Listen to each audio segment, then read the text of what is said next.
well, real quick, I love hearing Leslie talk out of all the engineers or whatnot because he always comes from a philosophical point rather than a technical point. And I think that's way more valuable, especially like where I'm at. Like, you know, people was asking like technical questions, like how do you get this to stand out? How do you get to stand out? And I'm like way past that. Yeah. And I'm not saying that because I know everything, but at the same time, I kind of have the concept of, you know, if I look at a record, this is what I need to do. I need to figure out what tool I'm going to use to do it. But then as far as navigating through the industry and your peers and, you know, getting through like relationships and stuff like at home and in the industry, or like how they just keep saying, that's the part, you know what I'm saying? The philosophical part that I'd be most interested in. That's why I love hearing Leslie speak, you know, because I be watching his Twitch stuff. And there's talks he has at Full Sail, and I'm like, oh. No, I've seen all the videos. I went up to him too. I sounded so stupid when I like went up to say hi to him. Like he was probably like, okay, bye. You know what I mean? But I tried to tell him like, you know, I've seen like all those videos too, and like when I was learning, you know, it does help because like I've watched the one where he's like the mix with masters. I guess I probably watched that episode on YouTube like 10 times. You know what I mean? But but no, that was dope. How long have you been engineering? I mean, I always like engineered friends and stuff, but I had like, it's been like 4 or 5 years like professional at the studio. Nice. Yeah, because like I said, the studio I work at, it's like the Patchwerk of Indianapolis in a way. I mean, even though it's not like that's like apples and oranges still, but no, it's been good. I've just been trying to like learn as fast, you know, and like just really. Like, I've been doing crazy amount of sessions, like, ever since I started. You know, like, I feel like the reps are what helps you learn, too. Yeah. Like, you could spend, like, a year trying to get one mix right, but if you spend that year doing a ton of sessions and different mixes and stuff, you know, you get the reps in. Oh, yeah, definitely. Yeah. How about you? How long have you been doing? As a hobby and, like, recording friends and stuff since, like, 2006, but professionally about 10 years. So what did it look like in 2006? Like when you were recording friends, like what did it look like? Oh man, I wish I could get back to that, even though I was slow and didn't know anything. But it was way more fun and exciting because I didn't know anything. And then, you know, when you first get into something and you're like, okay, how do you do it? And then, you know, when you figure out something or you reach a milestone, you're so excited. So yeah, no, just, you know, regular shit, you know, started out on Acid Pro or no, Nuendo. Nuendo? So Nuendo is like the parent version of Cubase. And of course I didn't buy it. I had met an engineer guy and he had gave me a stack full of like cracked you know software. Yeah. And so that was one of that was in there. So no, I didn't know anything. I just I was reading magazines and stuff. I found out you have to have like a good interface. And then I ran into some kids in school that were recording, but they shit sounded like shit. And mine's, it sounded like shit, but it was like polished shit. A better version of shit. Yeah, so. And that was by accident. It was definitely nothing I did, you know. Yeah, I remember I started on Cubase LE, like the free version of it and stuff.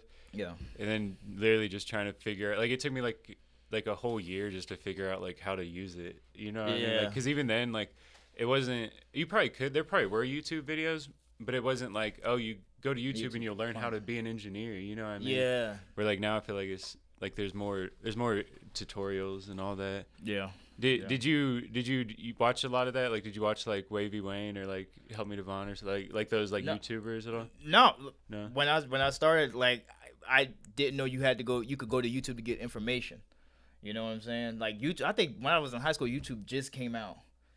So, you know, no, I was just like reading magazines. It was like Charlie Bit My Finger instead of like actual videos and stuff. Yeah. And I used to hang out at Guitar Center a lot, and those pro audio guys would tell me different stuff, and all of it always went over my head. I didn't know what the fuck they were talking about, but they said something. I said, okay, that's what I'm gonna do. You know, which is weird because when I first came to Atlanta, my first roommate was the guy I used to hang out with at Guitar Center. He was an older guy. He was one of the sales rep at Guitar Center, but we always kept in touch because he was a mentor. We always kept in touch.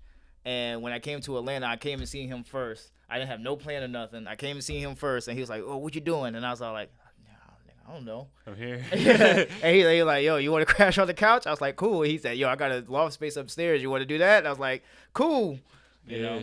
So where'd you come to Atlanta from then? Greensboro, North Carolina. Dang. Yeah. Is that's where Mr. Beast is from, or that's the Greenville? I think he's from Greenville, or he's from somewhere. I don't know. Yeah. No, that's cool though. But so like when you're working now, do you ever get like a flashback of like, dang, like 2006 me would be looking at me like, damn, I made it. You know what I mean? Like, because now you make money off music, you know, and you're like, you've engineered crazy sessions, you know. Absolutely not. I'm so spoiled and entitled right now. It's like I feel like I should be further than I am now. But when I get frustrated, I have to pull my ego down. And I have to remember, okay, like change the perspective. I didn't know that I was gonna be here. You know, I didn't know that this is how far I would been. So I have to kind of step away, take a break, and then kind of realize, oh, you came this far. When I'm in the middle of it, you know, I'm just in the middle of it, but I have to step away and think about it like, oh, all right, you did something. Yeah. Was there a gap between there, like the '06 recording your friends to when you like really started doing it professionally? Was there a gap in there, or did you always know that was like your goal?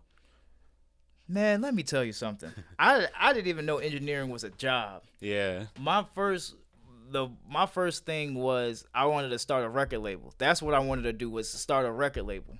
I wanted to start a record label and be a producer. So I was looking on Google, and Google said, okay, if you want to start a record label, you got to get stuff to record. So they caught me with that trap. So I started figuring out what I need to get to record, and they said, then you need to get a business license. You know what I'm saying? And the shit, it was like very, it didn't. They gave me bad information, but at the same time, I would say it was good, because then I found a passion, you know, because with starting a record label, it would have been a lot of like leg work, you know, mental stress and like shit that I wasn't built to do. I think it's one of those things from the outside. It's like, oh yeah, it's just a business, you know, like oh, you just got to get this and you'll be fine, you know what I mean? But the outsider's view on like a record label and like the industry and stuff, they don't really see the business for what it is, you know, like they see what they make it look like, which is like real easy, and like, oh, you just need like a superstar and he makes a music video and then you post it to YouTube and you're good, you know what I mean? Yeah. But like I feel like there's so much that goes into it, and those connections and everything. Oh yeah, man. I was an introvert. I didn't like people. I wasn't like a regular introvert. I was a mean introvert. Like, you know, like if somebody did end up talking to me, I'm like, why the fuck are you talking to me? And you know, just my ego was just through the roof for no reason. So I understand that now, as far as like the path that I took as far as becoming an engineer. That was the path that I was supposed to take, because the type of person I was, and the patience that I had, and you know, I seen some of these dudes that, you know, build record labels or work in the record labels, and it's like, okay, I can't do that, you know, and because not because I'm incapable, but because I don't want to do that, right? You know, so yeah, but first I want to start a record label, and they said get recording stuff and get a business license. So I got recording shit, and then I started recording, you know, people from my school. And then I linked up with a couple of guys, and we just started recording frequently. And did you have them like signed to your label? I had two dudes, and it was like a handshake type of deal. It was 2 or 3 dudes, and we did a couple of projects. And what was the deal? I'm just curious, because like a lot of people out there want to start a record label and don't really know even like how to like structure like a deal for it. Look, I did not know what the fuck I was doing. It was like, all right, so you're on my label. We're gonna record records. We're going to the top. That was it. That's all that was. No, I know exactly what you mean. It was no contracts, no nothing. It was no like agreements or splits, or I was totally clueless. It was like, all right, you're on my record label. We're a team. This is what we're gonna do. We're gonna record songs. We're gonna do shows. We're gonna you know, hang out and stuff, and that was it. I did not know what I was doing. I was just doing it. So now, what do you think the role of a record label really is? Because, you know, every artist, I feel like a lot of the artists, you know, that I've seen in sessions, it's like they're waiting for like some like mysterious record deal to come, you know, where then like, you know, somebody's gonna come tell them like, Yeah. oh, you made it, you know what I mean? Like you did it, you know. But like I feel like that moment doesn't happen as much, you know, because people don't really understand what the label's doing or like the work you have to do after you get a deal, you know. Yeah. Oh man, I don't want to sound dumb, so I mean I'm gonna sound dumb, but in my opinion, a record label is like a company, like an already built machine that inflates a already working brand. So it's like okay, you already doing your thing, and you've already proven, or you're making an attempt to have fans, or generate Like you have income. a business going. Yeah, you have a Yeah. business going, so we're gonna come and use our connections and our bigger budget to make you bigger. Yeah. And get you more exposed. Like, a lot of people talk shit about record labels now, and it's like, I mean, I get it because people are jaded because they don't know the business, but I always think of it like, like McDonald's or like Coke or like all of these brands that we see that we know because we're programmed to see them. Mm-hmm. Their marketing and whatnot, their real estate, them being on every corner or whatnot. That's what a record label does for an artist. Get you out there so everyone sees you everywhere. Get you connections so you could do more work with. Helps you reach people. International too, where like Absolutely. you'd have trouble doing it. Yeah, but I mean, at the time, I didn't know that. I was infatuated with like those old school record labels like No Limit and Rough Riders and Bad Boy, and I was like, yo, I want to be pumping out records like these guys. Yeah. Yeah, and I mean that is where it starts because like you do have to make some quality stuff first. Like you if you were to have them like sign a bunch of contracts before they even make a song, it wouldn't make sense either. Yeah. So so whatever happened, did you guys end up making like any good songs from it? No. No. Whoa, okay. So there was a few songs. I mean, because we were all just starting out, and there was a few songs that I thought that were pretty good. Of course, the world is not gonna think they were good, but at the same time, it was great practice for what I'm doing now. It was great practice. So when did you see, like, from there? When did you see like, oh shit, you can be an engineer and make money? You know what I mean? It didn't take me until I got to Atlanta, and to be honest with you, I didn't even come to Atlanta for like, oh, let me pursue music. No, it was I was running away. Oh, really? Yeah, I was like, man, I'm tired of the situation that I'm in. I'm tired of what's going on here. Yeah. I need to figure out something, and at that moment, it was like something, you stuck in some shit, and you like, let me do something spontaneous to kind of. Yeah, like I don't care what it is, but I'm not here. I'm going over there. It was 100% spontaneous. I sold one of my drum sets. I packed my car with my prized possessions, and I just drove to Atlanta. I said, I'm gonna figure it the fuck out. Fuck it. Yeah. But before that, I did go to school for engineering. But because one of my mentors, they was like, hey, so if you go to school for engineering, you could get a job at a studio. And then in my mind, I'm like, okay, I'm going to get a job at a studio so I can make connections and get in the industry so I could kickstart my label. You know what I'm saying? But, after I finished school, because I was in school for 6 years, I changed my major like 7 times. Mm-hmm. And then I finally was like, okay, I'm going to get this associates in audio engineering. And after that happened, I didn't have no plan or nothing. I was still like living life and doing whatever. I didn't say, okay, after school, I went like, okay, so I'm going to do this, and I'm going to do this, I'm going to do this. I didn't even think I was going to finish school. Dang, yeah. When I was at graduation, I was like, oh, man, who did I trick to get here? You know what I'm saying? Yeah, no, that's similar with me, too. Like, I was always horrible in school. And, like, I dropped out of high school, but then I ended up getting into, like, Ivy Tech, which is, like, a community school, and then Nice. Then I ended up starting my own business, like a kiosk in the mall and stuff. Nice. But then I realized when I was doing that, like, if I really want to start a business, like, there's a lot I don't know, because there's a big difference between like what I'm doing and like what the big like brands around me that are in like every mall are doing. Like there's a huge gap there. Yeah. But it was the same way. Like once I like figured out something like I kind of wanted to do, it was easier. Yeah. But so you had that like the skills for it, and you came to Atlanta. But were there times after you made that leap to Atlanta where like you were thinking about going back? Like were there any times like went broke or something and like had to, or like just times where you thought maybe you were gonna go back? I came here broke, so it wasn't like I had saved up money. I came here broke, Yeah. but my thought process was just like, I'm not going back unless I have money. Like I feel you. it's like I'm not going back unless I have money. You know. So did you felt like there was like something to prove in a way too? No, it wasn't nothing to prove. I just didn't want to be stuck back in the situation that I was in. And plus, coming from North Carolina, where I was from, there's nothing going on. When I came here to the city, I was so infatuated with it. Everyone was doing something. There's a lot of entrepreneurs here. Even back in 2013, 2014, there was a lot of entrepreneurship, and then everyone was supporting each other. So I became infatuated with that because it wasn't like you're sitting in your living room and talking about something. Okay, one day we're gonna do this. One day we're gonna do this. But then the next day you're going to your job at a factory or whatnot. It was like no, everyone was here doing something.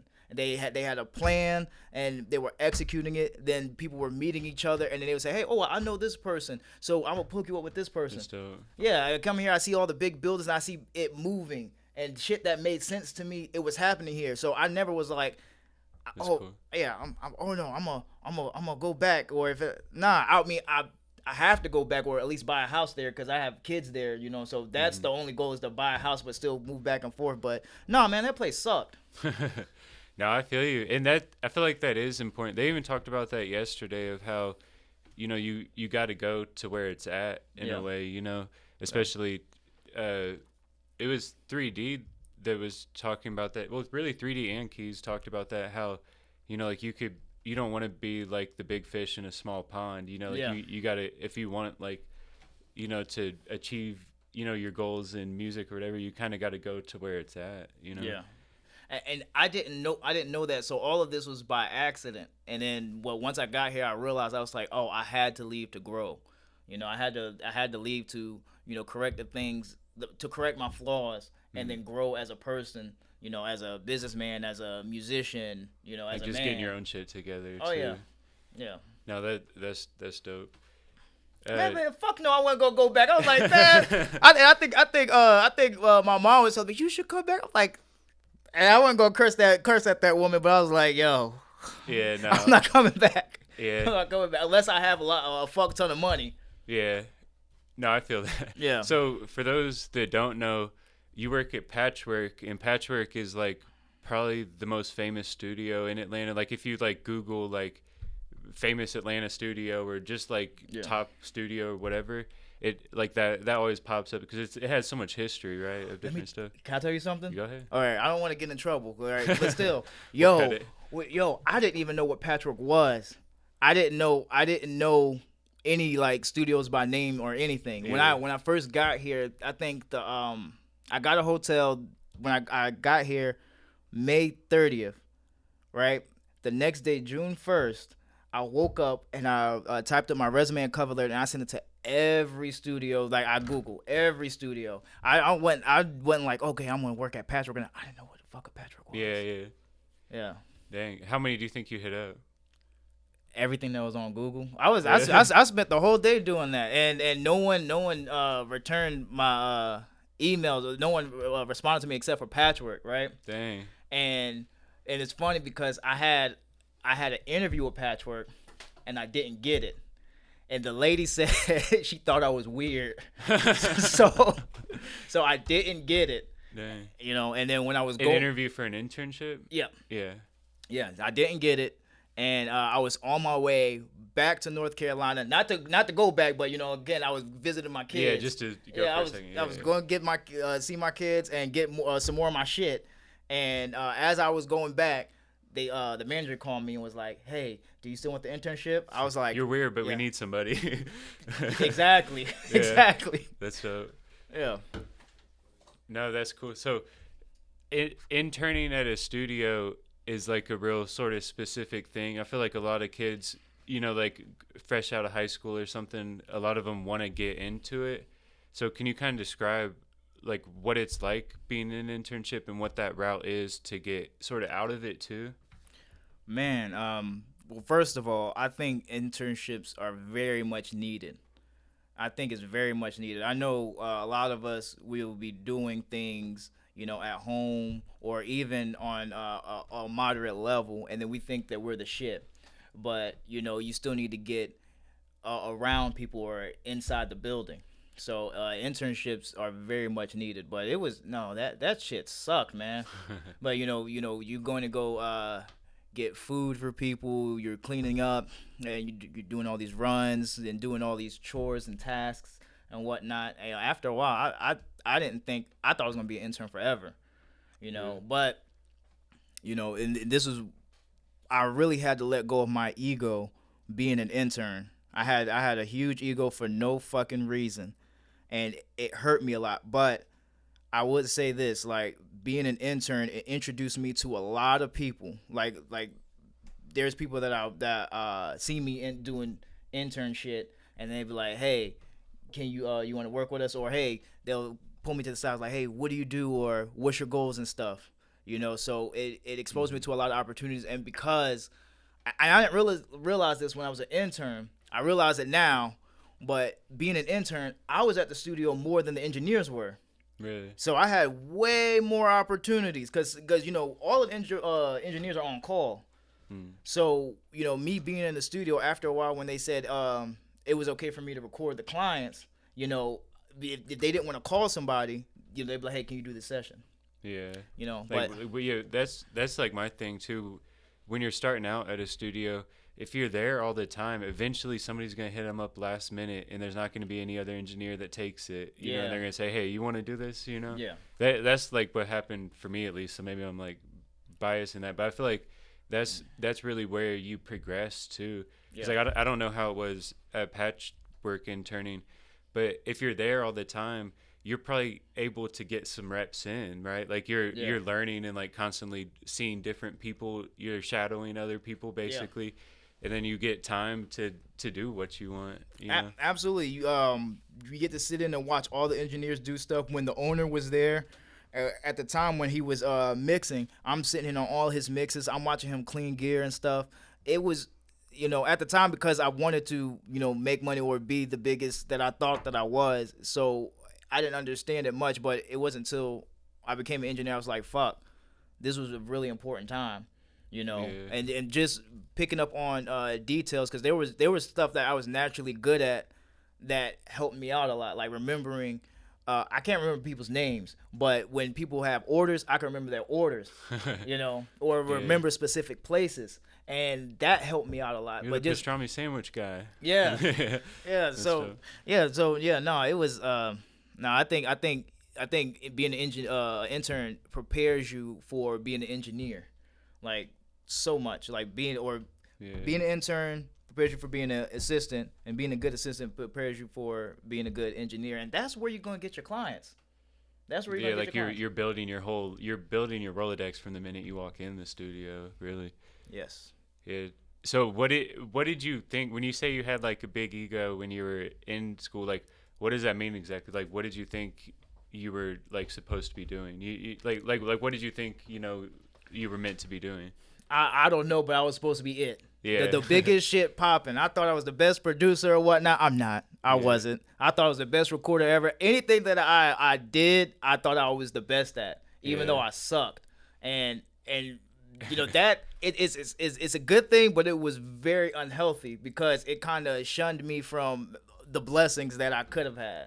Yeah. But did you ever have like a heartbreak moment where you do a session and they're like, no, that's trash. You know what I mean? Or like, did you ever get kicked out of a session? Never got kicked. Yes. Like where a client leaves or something? Yes. Yeah. Yes. Yes.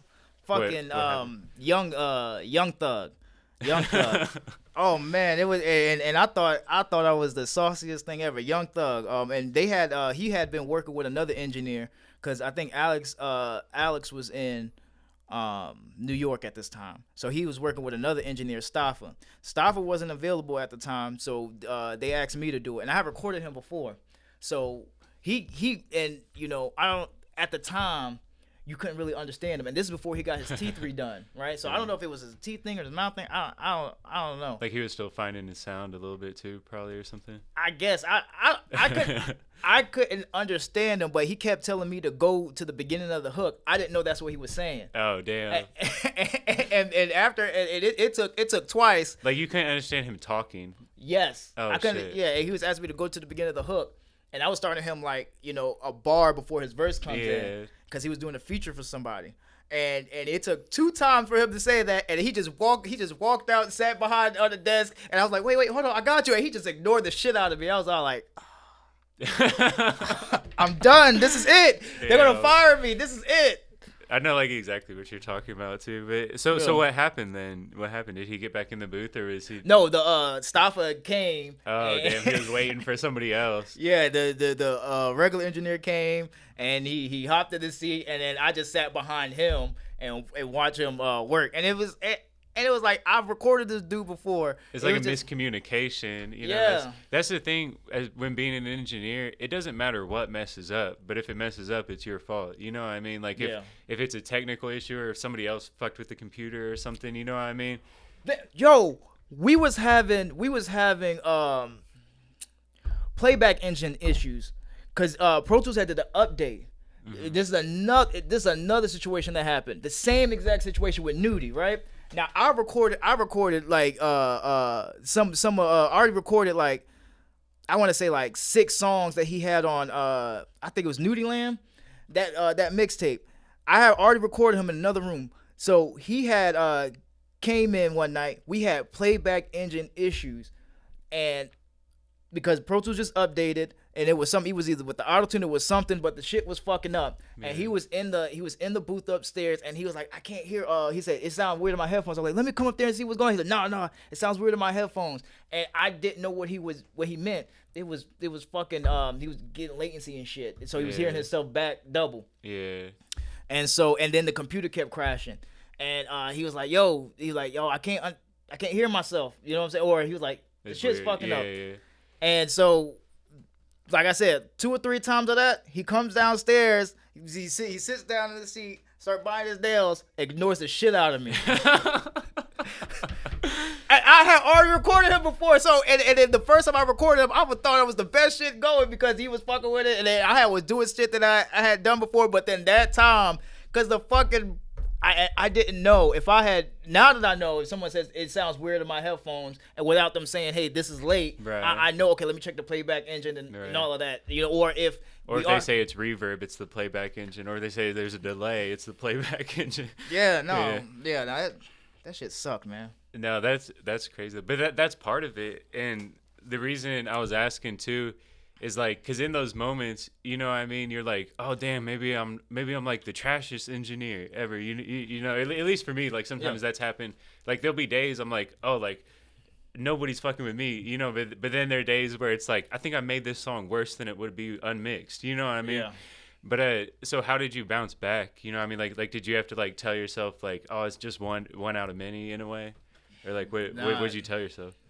You know.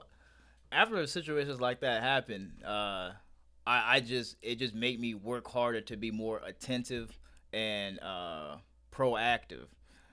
So it does. I don't want to ever say that I ever bounce back from a bad session, because it always chips away at me, and I just know it every time I see that person. It's always in the back of my mind, like, damn, I fucked up that moment. You know what I'm saying?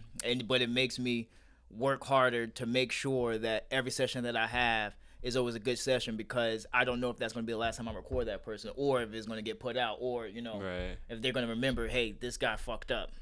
Yeah. You know? No, and I had that happen when I first started. There was one time that there were like computer issues too, but which was causing me like to go slow and stuff. And he was like a bigger artist, like from the city or whatever. And he basically left because I wasn't going fast enough. Yeah. But then I knew I was capable of doing it. I was like, it's kind of fucking up, you know what I mean? Just like bear with me a little bit. But then like now it's like I know, like I'm more confident, you know, where like now like I know that like wouldn't happen again, you know what I mean? Yeah. So I hit him up and was like that was like a fluke, you know what I mean? Give me another chance. I'll like give you a deal or something, you know, to get him back in there. Yeah. And then now he's like one of my favorite sessions. You know Oh, what I mean? nice. You as an engineer, you know, they're just shitty that like their time or that they're spending money or whatever, and they're not getting their work in really, you know. Yeah. But it'd be harder to contact Young Thug or Nudy and Oh tell yeah. them that. Yeah. No. Yeah. Yeah. No. Ever work with either of them again? No, not no. No. Yeah. Well, and Young Thug, it sounds like, I mean, he probably had like a meteoric rise after around that time. You know what I mean? To where like, Man, absolutely. I didn't even. Well, he was already very much popular, but around that time he was starting to blow up. was it after Lifestyles was out or before Lifestyles? After Lifestyle. Oh, okay. So like Yeah. he was known. Yeah, Yeah. that's dope. That's Yeah, dope. but before he did that whole, because it was around the era when him and Travis Scott got together, and they I think either they did a project or a few songs, and When you came to Atlanta, it was like before the whole like QC movement, right? Basically, it was the QC movement was starting. just started. Yeah. Yeah, that's cool because it's crazy the different times. You know what I mean? Like it seems like Atlanta is like always having their like a certain lane in the industry. You know. You know, and I have to remember that because sometimes I kind of get frustrated with what I'm recording, like, you know, and I'm like, okay, I want to do different stuff, or whatever, or blah blah blah. But then I gotta remember when I look back at it, like, okay, I'm experiencing these shifts in our culture, and I'm contributing to it. So Yeah. I have to remember that, and I'm like, and when you're in the moment, you know, like you're not seeing like 5 years at a time. You know, Yeah. you're seeing like, oh, like today, like nothing's moving just because things move slow. You know, but that's it. It seems like this has always been like the mecca. You know, they call it like for the music and stuff. Yeah. What artist that did you really want to work with, or do you really want to work with? Like if you could kind of like handpick. I don't have. I've never had it like, okay, I want to work with this person. Yeah. Never. And I don't think even now. I don't even think now that there's a particular person I really want to work with. I just want to. If an artist hit you up to be their exclusive engineer, would you, or do you prefer like working with a lot of people? Oh, it depends on the terms and the money. Right, like Yeah. who it is. Oh yeah. Not even who it is. Well, never mind. Cause if it's like, it depends on the terms and the money. Yeah. The terms and the money. I feel that. Yeah. Yeah. You know. No, that's dope. So were you making music too when you wanted to start your record label? Like were you Yes. rapping? I wasn't rapping. I rapped on 3 songs, but I never wanted to be a rapper. I was producing. So yeah. Do you still cook up? I do very not often. Yeah. Yeah, I just made a beat the other day, and I play it back over and over again because I'm so happy. I was like, yeah. I played it on my phone, yeah. But I'm too busy engineering and mixing and learning different techniques that I don't have time to cook up. Or when I do have time to cook up, it's like a whole separate job in a way.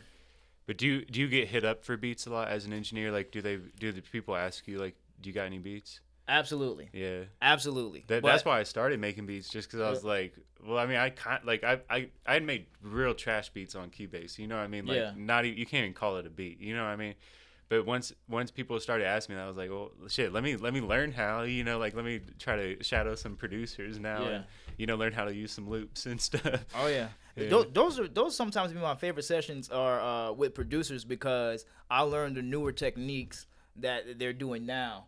You know, when I was primarily producing before I came to Atlanta, North Carolina, that's one thing I realized because I would play my beats for artists and whatnot, and they would not like it because I didn't understand that their drums are a different bounce. You know, and so I had to learn how to, do what they do or the cadences that, they rock with. And working with producers here, as the engineer, helped me out a lot. Yeah. What do you cook up in? What DAW? FL I could cook up the fastest, but right now I'm using Reason and Pro Tools. Reason. Why you choose that? Man. So y'all gonna have to edit this out, all right? just in case for like a sponsorship deal. Well, so I had a cracked version of FL on my Mac, right? And it stopped working. Oh damn. It stopped working. But then so I got back on Reason. Reason was one of the first DAWs I started using. So I got back on Reason so I can because their sounds on there sound really good, just like the stock sounds. And if you're decent at sound design or you want to learn sound design, that is the great program. Like the Reason has the best piano I've heard in a DAW. That's dope. Yeah, and then Just a stock one. Yeah, just a combinator concert grand piano.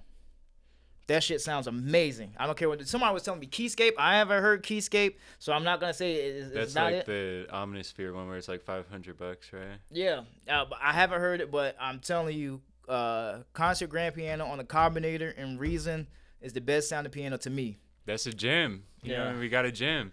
Yeah. No, that's dope.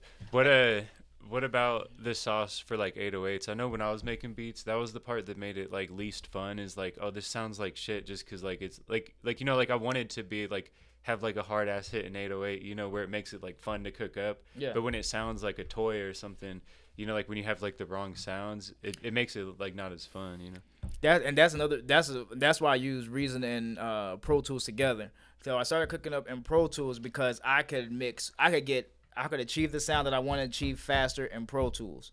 You know, and I'm talking about from a sonic point of view.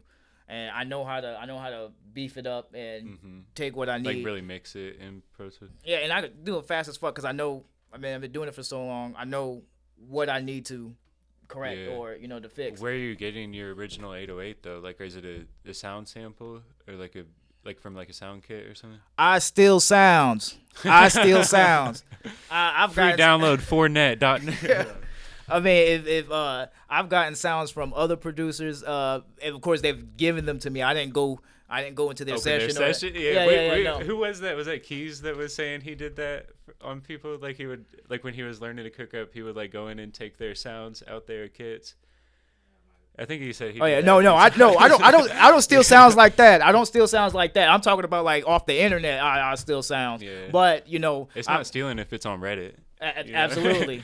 Yeah, but no, yeah, getting them from other producers, other engineers offline. What do you think about Discord? Have you tapped into any Discords for producing? No, but I'm getting into it. There's some good ones. Another engineer producer was telling me about Discord, and I was like, okay, I'm gonna get on. When it comes to loops, I've found so many better loops on Discord than like Splice or any of those types of, because the way they post them is better. They don't just post the 8 bars, but it'll be the full breakdown of like the instruments and stuff after the 8 bars, so you can like layer it yourself or take out certain ones or like mix it you know better.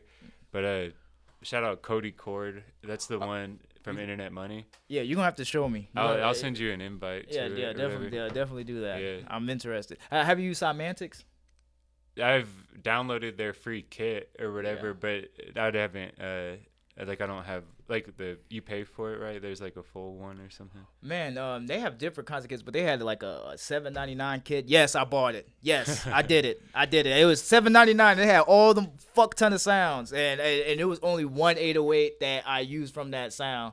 Yeah. And this was like recently, and I was like, because I said I need a new 808. I was using Spins or whatever 808. No, Mike Mixer drum kit. One of my producer buddy gave me Mike Mixer drum kit, and I used the 808 from there, but I didn't like having to EQ it every time that I was about to use it. So I had to find an 808. So I was using one of the ones from Cymantics, and I was like, yes, I found it. What type beats do you think you like lean to? Drug dealer music beats. Literally. Any type, yeah. Yeah, like so I tried to I tried to be more Pharrell or like Justice League. When I first started making beats, I wanted to be more like Justice League, but for some reason all of it comes out really bass heavy, like boom boom boom boom boom boom boom boom. And after a while, I know one chick I was with, she was like, you make drug dealer type of music. I was like, all right, that's it. So yeah, I'm the boom boom boom guy. Yeah.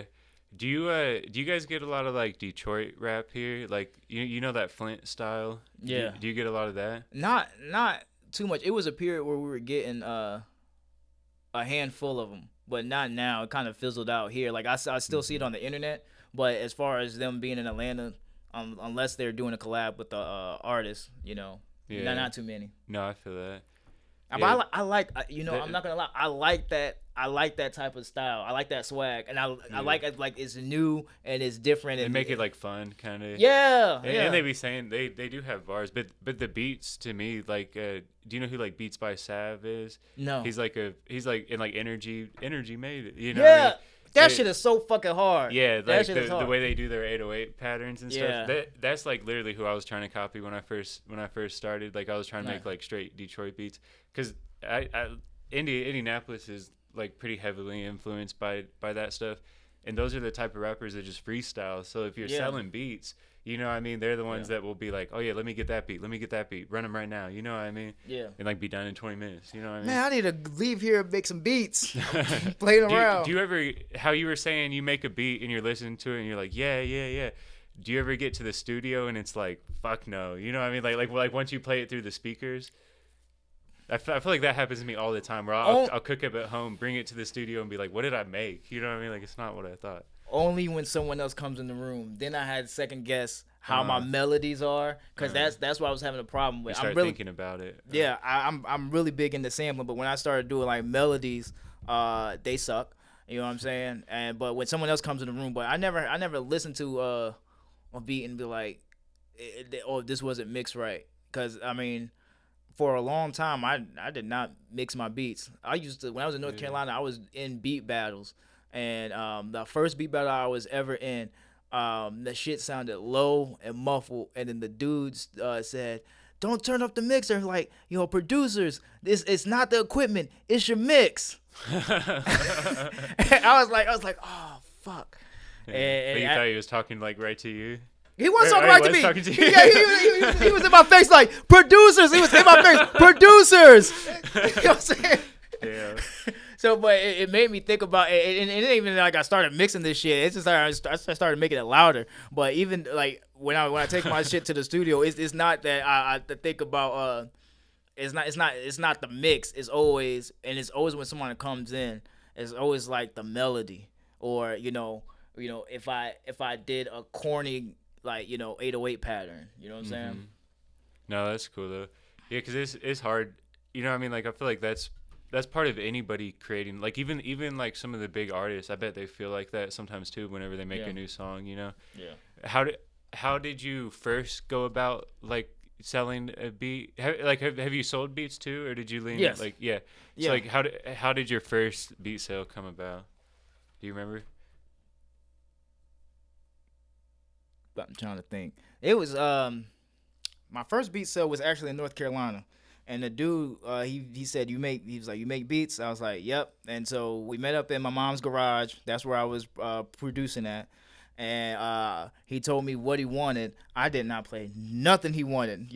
I hate when people say I want this type of beat or I want this type of sound. I ain't gonna give it to you. Right. And it's not on purpose. It's just that's not on my mind. That's not how you make the music. Yeah, I tried, but it don't come out. But yeah, but I played the shit and he liked it. He gave me.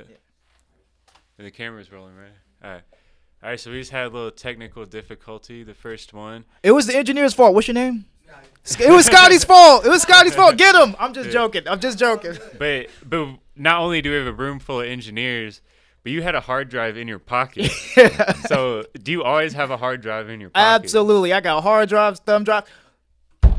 So I get this question a lot. I know we weren't there, but I get this question a lot. People ask me, it's like, what's the weirdest things you've seen in sessions? What's the weirdest things you've seen in sessions? What is the weirdest thing artists do? And I have to think. I was like, I'm a weird guy, so I don't see nothing too weird. The weirdest thing for me is if you do music, if you're a producer, or artist, or engineer, and you don't have a fucking hard drive or flash drive. I hate that shit. It's like, I'm like, don't you do music? Like, why not have a hard drive flash? Yeah. I'm about to start selling flash drives. Seriously. I'm gonna find the right manufacturer that does it fast enough. As far as the right speed. And then put my logo on it. I'm selling them shits, but I don't. That's the weirdest thing to me is every studio should really. You know what I mean? That makes sense.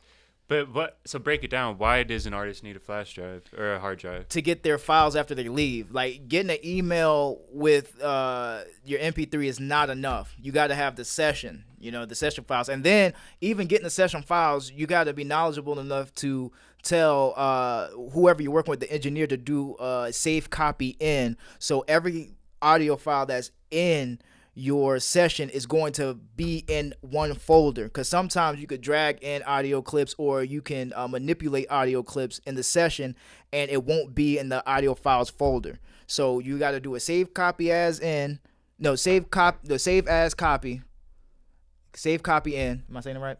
Save as copy. Save as copy. Yeah, save as copy. You know what I'm saying? All the stuff that's in your folder.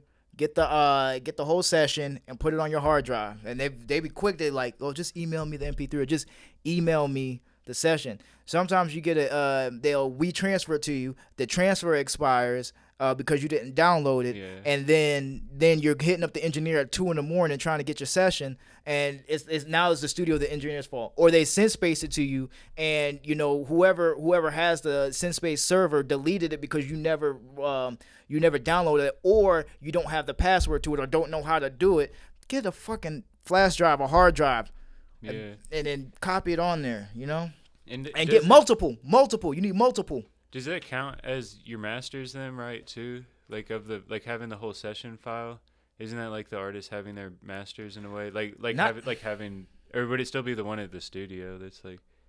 Well, whoever pays for the session owns the master. However, not having the session is not necessarily having the masters. I don't know. I don't know how royalty wise, but I'm saying, but the actual master session, that is what would be on your hard drive, right? Yes. Yeah. Yes. So in a way, it's like protecting your music, because like if the studio burnt down or something, or you went to a studio where they delete things, you know what I mean? Then you know you never know. It's so many times that I've been working at a studio and their hard drive crashes. Their computers are on all the time, 24 hours a day. There's so much media being written and deleted off of it. So, and then a lot of these computers are still using disk drives. They're fragmented or whatnot and old. And I'm not talking shit, but I'm just saying the reality. The computer will fail, the hard drive will fail. The shit is gone. Take your shit on a hard drive or flash drive. That's the weirdest thing. If you have if that was a question, that's the weirdest thing to me. Back it up. You know what I mean?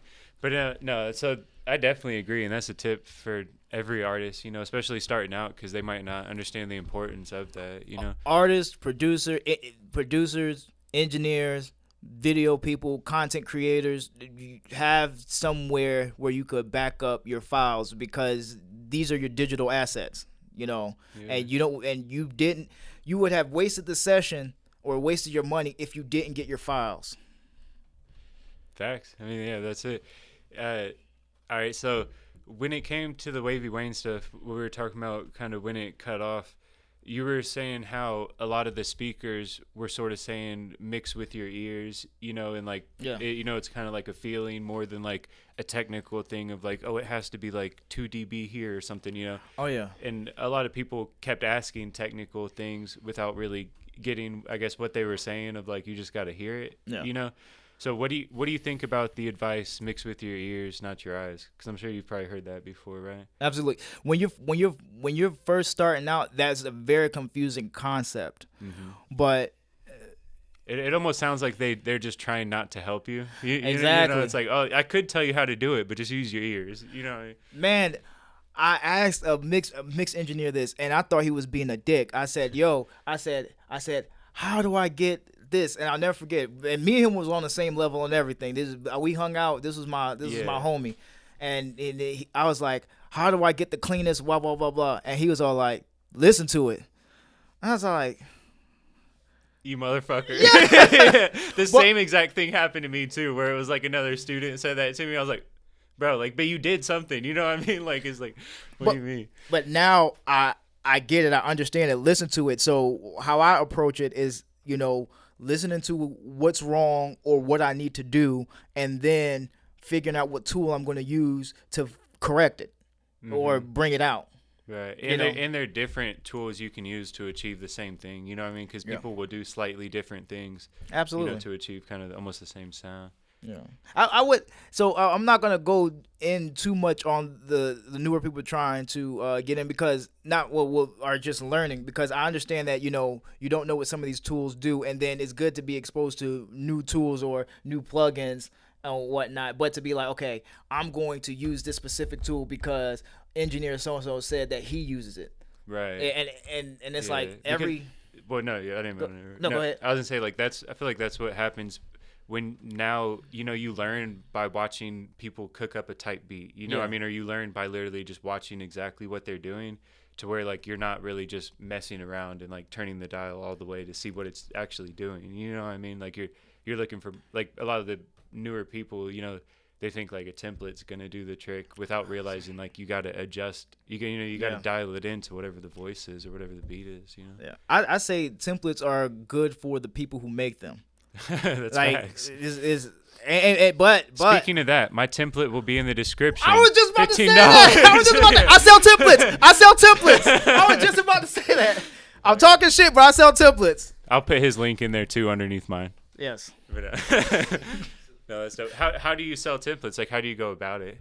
Like, what's like the business model of it for you? Man, I just make simple ass templates. So Are right they now, your real templates, or are you making like different ones? different ones. So I've given my real template out because, like I said, it doesn't help anyone except for the person who made them. Who knew how to And use it? yeah, so my regular template it doesn't have a sound. It just has everything that I know that I'm going to use. Everything that I know that I'm going to use, so I could mix as I go, and I could adjust it and without having to put shit on there. But I've also made the templates that I'm selling right now. One of them is for just a quick tracking template for stock Pro Tools plugins, and I'm in the process of making two templates. I need to finish them now before this is released. But I'm making two templates. One for beat chops, because editing is very important. So I made like 10 effects on tracks with the stock plugins, and so people could just drag and drop, bam. But how are you putting the beat cuts into a template? Like you're automating it and it's copying the automation or something? No. So You I will tell you after. I'll tell you after. I'll show you. Because if I say you gotta it, buy it to find out. exactly. But I'll show you after. No, that's cool. What are you charging for them? Shit, like 20. Wait, what are you charging? I don't know. I was kind of joking. Oh yeah. No, it's like $20. But if but I'll do custom templates, like seeing what plugins you have and what you're trying to achieve, and I'll build one custom for $50. You know what I'm saying? No, that's dope. But yeah. How do you go about selling them? Like, have you done like any like advertising Nope, for them yet? nope. They're on my website, and then when someone asks me, I just direct them to the website. The stock one is clutch Oh, because if I were to like send my template to somebody, like it has a lot of the random plugins, where like and then some are gonna not even be there. So then when they open it, it's gonna sound crazy. You know what I mean?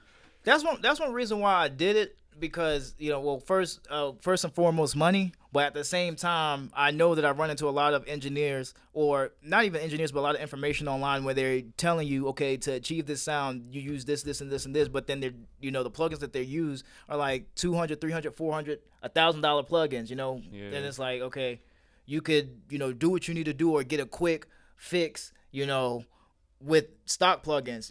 I had to learn how to use stock plugins when. Yeah, please cut this out. All right, I had the Cracked Waves version, the Cracked Mercury bundle. Yeah, and I'm familiar. Yeah. I don't know what happened. It stopped working on my system, just stopped. And I think what one of the engineers was telling me that something on my computer probably communicated to the company that my system. Your Wave Central might have updated or something. I think that's what it was. Yeah. But it stopped working. Or if you download a Real Waves plugin, then it screws you too. I did that. Damn. Yeah. Now I think about it. That's that. I crashed all the waves at our. I should probably cut that out too. But I crashed all the waves at the studio because I did that. Yeah. Yeah. And I had to learn how to use stock plugins because they stopped working. I was like, oh shit! But I had mixes to be due, and I was like, okay. What's interesting too is they used a lot of stock plugins, and they were talking about that, like Leslie and KY Engineering. They both. Yeah. Like for being like the top dogs of the mixing, they were still using like EQ7 and like Deverb and some of the stock plugins that come in it. Yeah. So it's not really like they're bad. It's really just knowing what to do with it. Yeah. Because like he said he could achieve any sound with stocks it would just take longer time. How do you feel about that? Do you think that's true? Absolutely. Yeah. Well, 75-25. 75-20. So 75% yes. 25% because there are certain algorithms that they use as circuitry that adds character. You know, and so some of these plugins you get, they actually have like a sort of character. Like they were talking about the Fairchild plugin, and I use that shit a lot. Like when Leslie said it, I'm like, yeah, I use it for the exact same reason. Default it? Yeah, absolutely. Because it gives you a presence. There's some plugins that have, you know, their own saturator that's not just noise. Yeah. You know, but like, like that's what I was thinking too, because like some of the plugins they're doing like advanced things with it, you know, or like I don't think, like, not that it matters specifically, but I don't think Pro Tools has like a resonance EQ thing, you know what I mean? Like you can't really do that. I guess if you notch EQ'd but even then it's not going when it hits, you know what I mean? So I don't know. But it is true, you don't need the most expensive thing. You just need to know how to really work whatever you got, really, you know? Absolutely, man. You're an engineer or producer, not just knowing what people are using, but why they're using it, and knowing how to use an EQ or how to use a compressor. Man, yes, that shit is boring and it's tedious. It takes time, but it is very important because it makes your job easier and it makes what you do faster. Then the tools that you pick are going to be more specific. You're going to move faster. You know, your shit is going to sound better. So we're not able to pull up your stuff just yet. That'll be next episode or something, you know, where we can show the screen. But just a rough breakdown, like how do you go about like recording in your template? Like you're bringing the vocals in, and then are your leads going to like a separate bus, or do they all go to like a vocal chain? Man, I'm lazy, and I want to do whatever is most efficient, fast. Like whatever works the best. Yeah, whatever works fast. So and so what I basically do is I have everything going. I have two auxes, vocal auxes, and so I only have two vocal auxes because I see some of my engineer friends, they'll have a separate aux for like ad-libs or stacks and whatnot. You know, everybody is different. Like grouping everything before they get grouped together, and everybody's different, and you do what works for you. So this is what works for me. I have my two vocal auxes.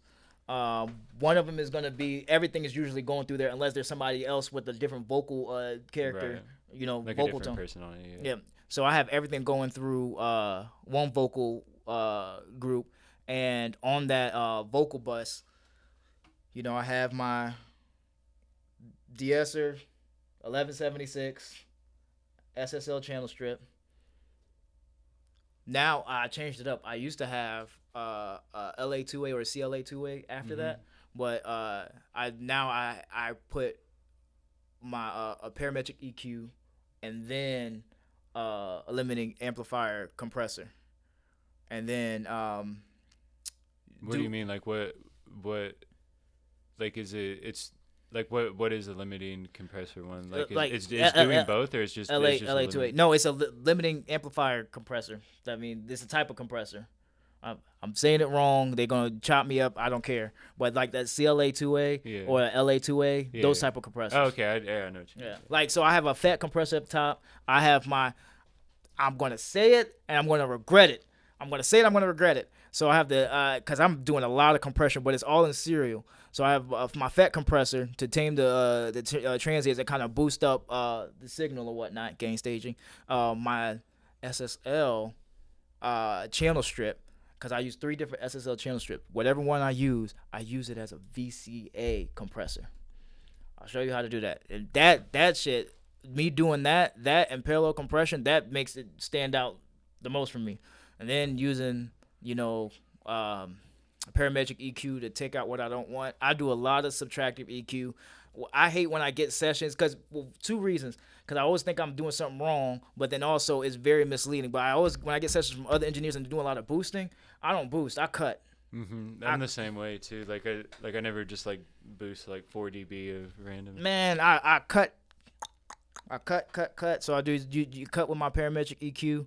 Do you do like the notch EQing to find the bad frequencies and yes. stuff? Yeah. But I've been kind of fucking up with that Pro Q3 because it got the graph, it got the visualizer, and so it's sometimes it helps, but sometimes it's very misleading. And I had to right now I'm in a stage where I'm kind of like stepping away from looking at it, because you'll get stuck about, okay, that's peaking, let me get those, and then you took out shit that was kind of helping the vocals, and then the shit next to it needed to get taken out. Yeah, no, that's a good point, and I guess that is like the use your ears, not your eyes. But Yeah. I do the same. Like I'll do notch EQing, and then in the Pro Q3 I'll do that, and especially I feel like it's good for finding the S's. Like when you hear an S, you'll see it shoot up, and then it'll be like the highest part. Yeah.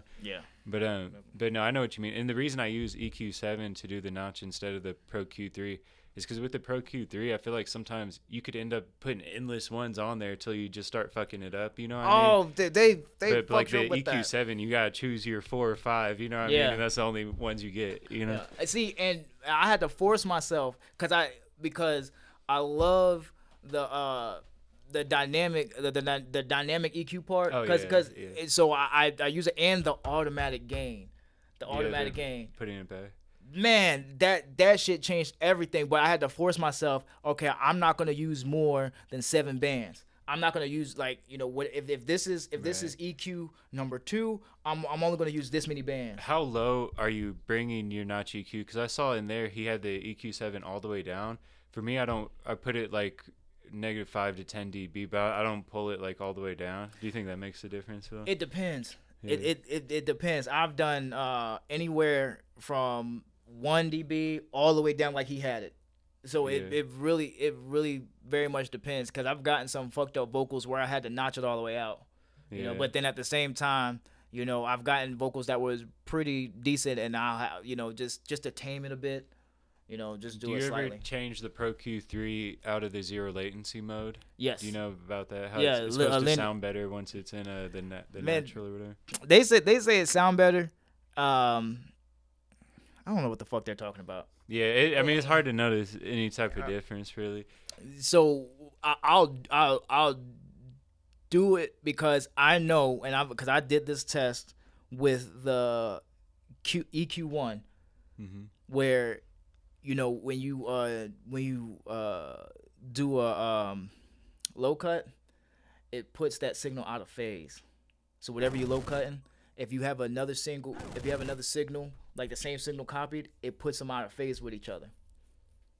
Damn. Yeah. Oh, I'll show you, but it puts them out of phase. So that's why I do the linear mode, medium. Yeah. But one thing that I've found out is that if you stack those Pro 3s together, you're gonna get latency. At least that's what happens on my system. Like when you're recording. Nah, even when mixing, it throws the vocals back, and the delay compensation won't help it.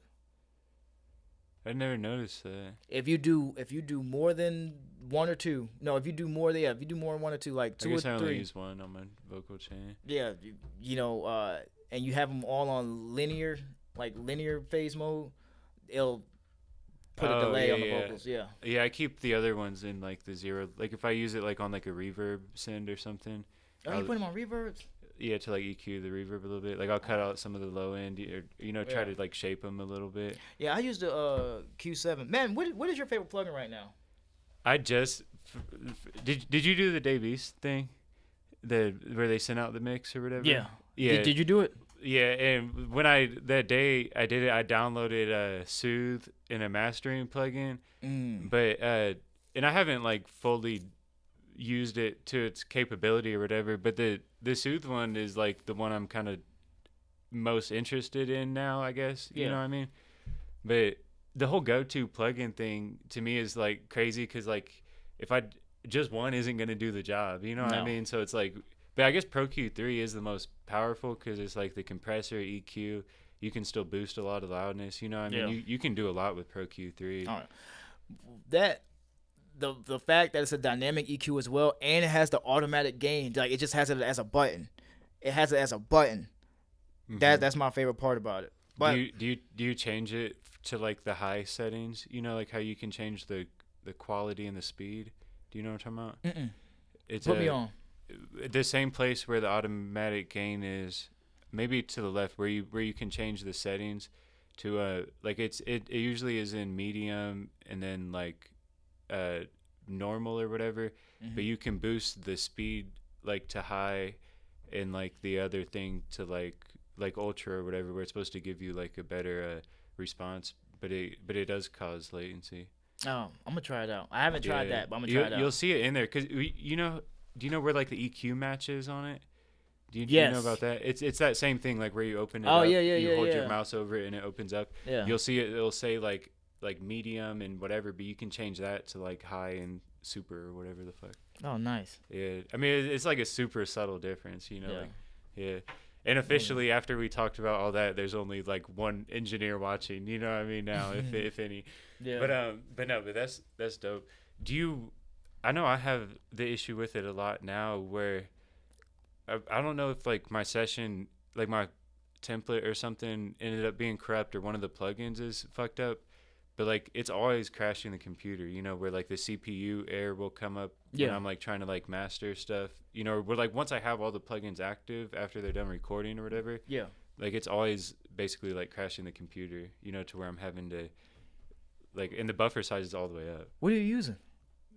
What do you mean? Like Like Pro plugins. Tools? Oh, plugins. A lot of the Wave ones, the like Pro and B, and some of the mastering ones are the highest like CPU ones. Yeah. But it's like even like some of the Wave ones, like Shep's parallel particle, it'll crash it. I haven't used that. How is that? I like it. It's kind of versatile too. I saw an engineer, shout out Bruce Bang in Houston. Nice. He was using it on a female R&B singer. Yeah. And it's real easy to use because there's like a sub, a thick, a high, and an air.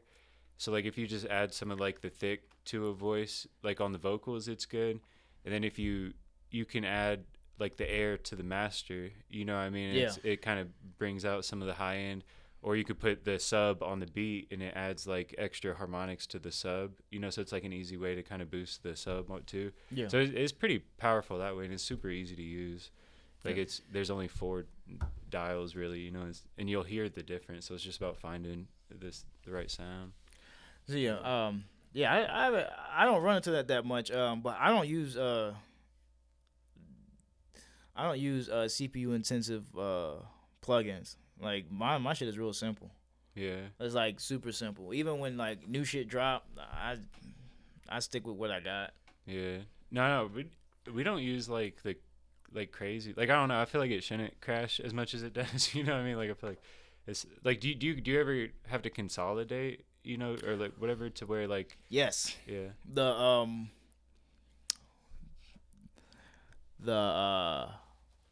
I had to get a new auto tune because I had auto tune on the EFX. I had it on iLock, right? Of course, the iLock, I got the iLock from another engineer, you know, that I don't, for whatever reason, we're still not in contact anymore. But I had got iLock with EFX on it.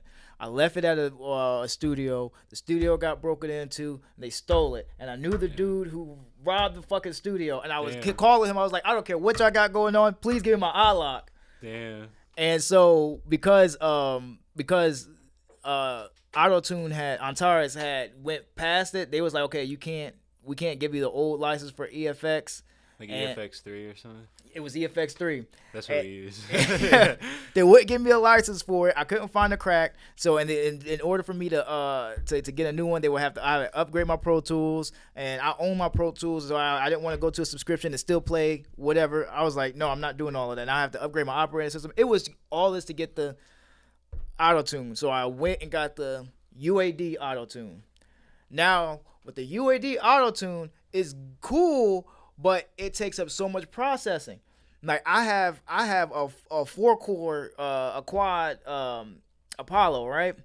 And it instantly runs out of space, like instantly. So a lot of times what I'll do is on the first few tracks, you know, make sure it's a good setting, and then I just freeze the plugin on the track. Yeah. Or consolidate it. I'll freeze the plugin on the track, freeze the plugin on the track. So that's what I end up having to do too. But you have to have that right setting. You know what I mean? Like you have to like be confident in it that you're not going to change it. Yeah. You know, at later. Oh yeah, no, that man, that UAD is like, I love UAD, but I hate that drawback. I hate that flaw. I hate that, okay, yeah, my shit is gonna run out and I need an octa-core, get a whole nother system, you know? So the auto tune, I've heard people say that a lot, where like auto tune Evo especially. Yeah. Do you know who Jay Rich is? Yeah. I'd worked with him a long time ago, and he let me in on the sauce that he still uses auto tune Evo for like all the big artists, Nice. which is like, I think that's even older than the EFX, right? Yeah. I know it's like discontinued or whatever, but how much of a difference do you think like the different auto tunes make? I don't know. Yeah. I don't know. Well, let me. Well, like even EFX3 compared to like the new one or whatever. For the way that they retune the vocals are different. Sometimes, yeah. Like you hear the effect more on some. Yeah, or the effect will sound different. Like sometimes it'll sound robotic, sometimes it'll sound watery. You know, I don't have a preference for auto tune. Just whatever the artist that I'm working with likes. Yeah. Like that's I don't have a favorite auto tune. I don't have a favorite setting. Have you ever had the auto tune cranked all the way up and the artist is still like, give me more Absolutely. Absolutely. What do you do in that situation? I act like I'm turning a button until they stop complaining. Like, it's great. Yeah. That happens. That was one of the craziest parts of when I first started. Like, so many of the sessions would be like, oh yeah, just move it like one click right, or like just move it like up 2 dB, and then I wouldn't even do it yet, and they'd be like, yeah, perfect. You know what I mean? Like where they're just like hearing, those like subtle changes that don't even happen. Yeah. Oh, I lied. What? I lied. So sometimes when they wanted more of the effect, and I already had the retune speed all the way up, so in the advanced setting, there's a button that's called pitch amount, and it's usually on 18. I would crank it all the way to 100. Pitch amount. Pitch like amount. Not the tracking and stuff. You're saying pitch amount. Like when you hit the advanced tab, it's a button that says pitch amount. I'll show you. It says. Damn, I might have never seen that before. Yeah, but this is on like the Auto Tune Pro and the Antares. The new ones. Yeah. Yeah. No, that's. Oh yeah, it's in the old ones too. There's a button. It's a knob that says pitch amount. I'll crank it all the way up. But then also I always do that. So that makes auto tune then probably more like the EFX, where you're having like the full effect in a way. Yeah. Dang. Or it affects it more. But again, I also do the placebo effect. Like, okay, you see me acting like I'm changing something. Okay, that's right. That's it. I can't lie. There have been times like I'll do some shit and hit Z. You know what I mean? And then they'll be like, yeah. But it's as long as they're happy. Yeah. You ever get a session where the artist argues with you about the key of the song or the key of the auto tune? Yeah. When we have it too, we're like, how do you get the key of the auto tune? Like what are you using to find the key? Like what program are you using? Auto key? So or a different one? I try to stay away from the programs because I used to use mixing key, but I took like 7 years of music theory. Mm-hmm. So I was a musician first. I started at classical. It was trombone, but I played other shit. But I know like a lot of music theory. So if I'm hearing a song, I can automatically hear. For some reason, I can hear the minor note. And I know, okay, and I have a keyboard because I don't have perfect pitch. So I hear the minor note, I hum it, hit it. All right, it's whatever minor. It's E minor, B minor. So I hear the note. Like I could literally know what key it's in or what scale it's in. Yeah. Listening to the song. What do you think the accuracy rate is for that and for like mixed in key or like the programs? So here's the thing. Now, if mixed in key is not online, like if you have internet issues, there's going to give you the wrong key and the wrong tempo. Oh, you need internet, yeah. Yeah, or a good internet connection. Because I've been in studios and it'll just be like F, no major or minor. It just says F, and you got to figure out what F is, or it'll give me like the wrong key. But I don't even.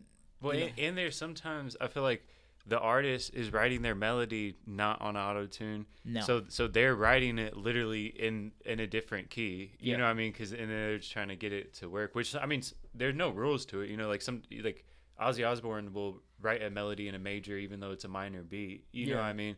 But yeah, like you you gotta like there has to be like a common ground, to Oh where. yeah. But do you ever just put it on chromatic, like in that situation, like what would you do if the artist is like the key doesn't sound right and you're like 99% sure that's like for sure that. You just said it. I'll either put it on chromatic, or if they're the smartest person in the room, and I'm saying that very sarcastically, but if they're like, hey, is this key? I put it in whatever key they tell me to. And Yeah. it took me a long time. It took me a long time to not be like, well, I took music theory. That's me like let my ego down, because regardless of how I feel, I'm still at service to these people, so I need to make them feel, Right. like I care. And about. I've seen producers not make the beat in key too, where like the 808s are a different key than the melody. Oh, that shit is annoying. Yeah. Well, especially with auto tune, because the producers would be like, oh no, I don't make it in a key. You know what I mean? This is like art. You know what I mean? But like then when you go to use auto tune, it like throws it weird. Yeah. Yeah. That shit sucks. What's like obviously like you said some of the plugins that you like and stuff, but what do you think like separates you from like the earlier version of you that was learning, or like other engineers, like have you like what do you think like you've learned, that's really like helped you level up? Man, so first what separates me from younger me is I have a more understanding of my purpose. And that's when I'm working with whoever I'm working with, and I'm in that mode, like, okay, I'm in service to you. Because before it was all like, okay, you get the privilege of working with me, I'm the shit, we're gonna do what I say goes. And I lost a lot of friends and a lot of business because of that. So me knowing my purpose and what I'm there to do, and even from one thing I do hate though is I'm less creative. I'm less creative than I was back then, but I'm more, and I'm faster and more in tune with people. Like what they want in a way. What not even what they want, but trying to make them feel good, or just knowing that this is a collaborative effort. Yeah. And it is a vibe in the studio. Like even if you're right as an engineer, if the vibe is off, you're gonna have a bad session. You know what I mean? Man. And even if you're not that good as an engineer, if you can make a great experience, you know what I mean, for them, then they're probably gonna come back. That's where I'm at right now. Yeah. But what separates me from other engineers, I don't know, because every engineer that I've run into is fucking fire, especially in Atlanta. If they're in Atlanta or visiting Atlanta, every engineer offers something, and everyone has their own. I haven't met an engineer that had the same problems that I had. You know what I'm saying? Everyone always had a positive attitude, and they always had like, I always learned or picked up something from them. So when I remember somebody asked me like, what do people get when they work with you? I was like, they get to work with me. You know what I'm saying? Yeah. I don't know what's the difference between me and the other engineers. Everyone fucking fire. You know what I'm saying? Now I know you were one of the best ones we went to with Big A and stuff, and I've seen other engineers like literally fall asleep at the wheel. You know what I mean? I do that. You do? I have done that, but now I'm at a point to where it's like I can't do this because it's not fair to the person that I'm working with. Yeah. You know what I'm saying? It's gonna be an instant vibe killer because like not only are they gonna be like frustrated, but they're gonna think their song is the most whack song ever if you fell asleep to it. You know what I mean? And it don't even be that. It's I know. It's nothing personal. Yeah, it's like, I was up all day. I've been up for 3 days. Exactly. You know what I'm saying? That's the same when it comes to like texting the sessions back. Like cause sometimes you're like the artist doesn't realize that like sometimes you might have like 100 messages to go through, and then like if you don't respond to one, they think you're only not responding to them, and it's personal, and like, oh, he doesn't fuck with me anymore, like whatever. But yeah, there's some of those things that like only like engineers really kind of see, what I mean? Because like from an artist perspective, it's like, oh, you should be on call, like or whatever. But like it's like there's kind of more to it. What do you do? Like you were saying, when you were kind of more hands-on or whatever, but even now, what do you do if you're recording something that's super trash? Like do you ever like if you like have to like critique them or like whatever? How do you kind of go about it? I don't give bad criticism. I always do 100% constructive criticism, or I don't say anything at all. But it's like I've learned that this is super subjective field, so I can't. I'm not in charge of what's bad and what's not, because I've recorded or I've seen things that I would identify as bad, and everyone's shaking their ass to. You know what I'm saying? Yeah. Now I've been into like. I think that's important for engineers too, to realize like you're not the gatekeeper of what's dope or not. And yeah. Like, and literally it's art. Like you don't know like. Not every style is for everybody, you know what I mean? But there might be a million people online that love that shit, you know what I mean? Exactly. So yeah, you so never know. I try to be as constructive as possible, and when it's open for me to give constructive criticism, like if they say, what do you think, or how can I make this better? And if I could hear something that can make it better, I'm like, okay, this is better if you do it like this. However, there's been sessions that I've recorded that sucked, and I made me want to quit. I get those a lot. I'll be like, oh fuck, I don't want to engineer no more.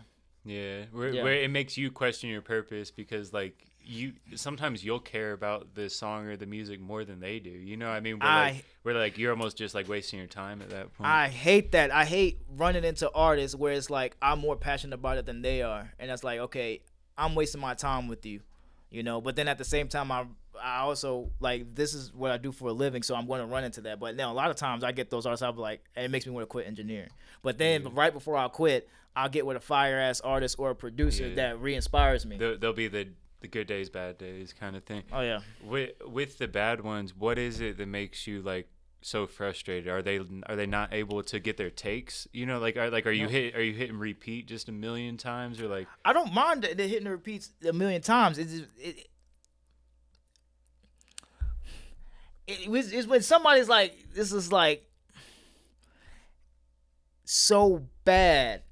You know almost what I'm like feel stupid being there or something. Like it's like when it's so bad that they have no purpose or nothing. They're just there to hear themselves, or not even just that. It's just like when the session just sucks. Guys, I don't mind if someone says, okay, do that over. I don't care about the freestyling, the writing, however you get it down, as long as we're getting it down. But it's just some songs or people that are just horrible to me, in my opinion, and it's just horrible, and it's just like, okay, you're just sitting here making sound effects, and I'm just sitting there looking like a goofy recording you. Like, yeah, I hate that part. Like, yeah, no, I know what you mean, and I bet you, even though you work at Patchwerk, which is one of like the bigger studios, I'm sure you still get like beginners every once in a while, right? Absolutely, because it's not like, even though we have a lot of industry artists or like major artists, but it's a public studio, so as long as you have money, you can buy a session, and it's the first one that pops up on Google. You know absolutely. what I mean? Like if you Google studios, it's gonna be in the first ones. Yeah. So everyone is like, anyone is like, oh, this person recorded here, let me record here, or man, if I go to the studio, all of my dreams are gonna be fulfilled. So we get people that walk in. I've recorded homeless people. I've recorded crazy people, like literally people that get a check for being crazy. Literally, like they're in the we in the session, and they're telling me that Beyonce and aliens steal their songs from their head while they're asleep. Like those people, and they might not be wrong. Might not. Might not. No, I know what you mean for sure, and I've heard some insane conspiracy theories too, like on that, where it's like, especially about the industry, they're like, I don't even want to be like, they'll spend 4 hours recording songs and then be like, I don't even want to be a rapper. That shit's like evil. You know what I mean? But it's like, well, we just spent like the whole day recording. Yeah, I don't understand people. People are weird, man. Yeah. But I can't say that because I'm weird. So yeah. But no, and you never know where they are in there. Like they might come to the studio purposely trying something totally different. So like you never know exactly where it's at. It's subjective. I got a question for you. What's up? Do you believe in the Illuminati? Well, it depends, because it depends like on your definition of the Illuminati, of like which, because people will say it's different things. So like, do you mean like that there's some super powerful people that are in control of most of the things, or like, is it like lizard people, or are you saying lizard people? No, but people like that. There is like the bigger artists sacrifice their souls to I don't think anybody in the music industry, the whole music industry in total, I don't think is big enough for them to give a fuck. Because it's not a $1 trillion industry. There are $1 trillion industries that are owned by a few people. Yeah. But the music industry, the whole industry is not $1 trillion. So what the fuck do they care? Besides maybe influencing public opinion, you know what I mean? Absolutely. But no, I think it's more like like take Lil Durk for example. People they'll want to say like, oh, he must have signed a deal because like he's too big now, or like, but really he's been rapping for over 10 years. You know what I mean? Absolutely. And they'll say like, oh, look at all the people around him that's died, but it's like any person that's like 35 or whatever, you're gonna have people around you that pass away, and they're gonna be circumstances, whether they're killed or they kill themselves or just OD or anything. But like to make that into like, oh, he must have killed his best friend, you know what I mean, or whatever. Yeah. I feel like that's crazy because at the end of the day, Lil Durk's still human, you know what I mean? Like he doesn't want to like if he did lose his best friend or something, like you don't want to fucking hear that every day or like from a random stranger, like why you kill Vaughn, or something, or whatever it be. That would like as a person that would drive you crazy, you know what I mean? Absolutely. Yeah. Yeah, no, I hear sort of all these crazy things and conspiracies, and just watching it from the inside, and I see how shit works. I'm like, okay, it's none of that. Like it is maybe labels that have a lot of money, the industry plant thing maybe. You know where certain artists get extra push. Yeah. From labels and like from other reasons than their music, it's not the best quality music wins, you know what I mean? Like, it's really the best business sense wins, you know what I mean? Yeah, whoever's the most popular or who's gonna have the most clicks or the clicks, because that's really what it seems like it's all about, is like who's gonna go the most viral, because it's about the attention is worth more than the music, you know what I mean? Which is sad to say in a way, but like that is the facts. I mean, that's why TikTok is so popular, because that's where the attention is, Yeah, and it's nobody pushing that on y'all. Y'all are doing it yourselves. Yeah. It's all of this shit is reactive, and then we have to realize that. That's why I hate when they say it's a conspiracy. They're trying to influence us or teach us or make us do this. No, we're dummies, and we do it to ourselves, and they see it and they take advantage of it. Yeah, you got to be like aware, because if you're buying into it, they're gonna keep selling it. Exactly. It's like this is what demographically or statistically, this is what it says you like. That's what they're going to keep giving to you. And I think it goes to what we said at the beginning of where, to an outsider, it's all smoke and mirrors of like what's actually happening in the industry. You know what I mean? Like they see like Lil Durk just as an example, you know what I mean? But they see him like on top of the world or doing crazy shit. Yeah. And they're like, oh, there's no way he could do that by himself. He had to have signed his soul. But really, like there is a huge team behind him, I'm sure. You know what I mean? Like whether that's lawyers, whether that's marketing, like whether that's creative people helping him, you know what I mean? Yeah. But the tour stuff, you know what I mean? Like there is more to it than the people know, but it's probably not like goblins and shit. You know what I mean? It's probably like business people behind it that are the ones actually getting the check maybe. Yeah. You know what I mean? Because he might only see 20% or less of all of his shit. But that doesn't make it evil, you know what I mean? It makes it a business. But for once, I would love to see a goblin. I would love to see some weird shit just to say I seen it. But it's off the deep end. But in high school, do you know what K2 is? Yeah, bro. We smoked that for whatever dumb fucking reason in high school. Before, like, I had school in the morning, and like right before I went to sleep, I went out back and like rolled a black and mild with that, bro.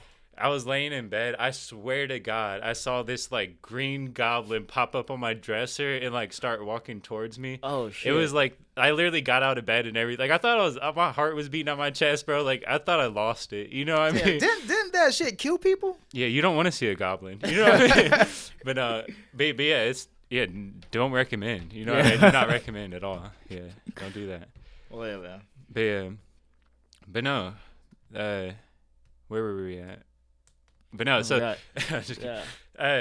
but really, and we don't have to keep you here like all day and stuff. Oh man, I don't care. But so those artists, like the beginner ones, what's something like, say, you or like your best friend, or like you wanted to help an artist get on, you know, what would you prescribe to them to do. You know what I mean? Because you're in a position where you see artists every day and you see what works and what doesn't work. Yeah. You know, and you kind of understand the business that an artist needs to be. You know, man.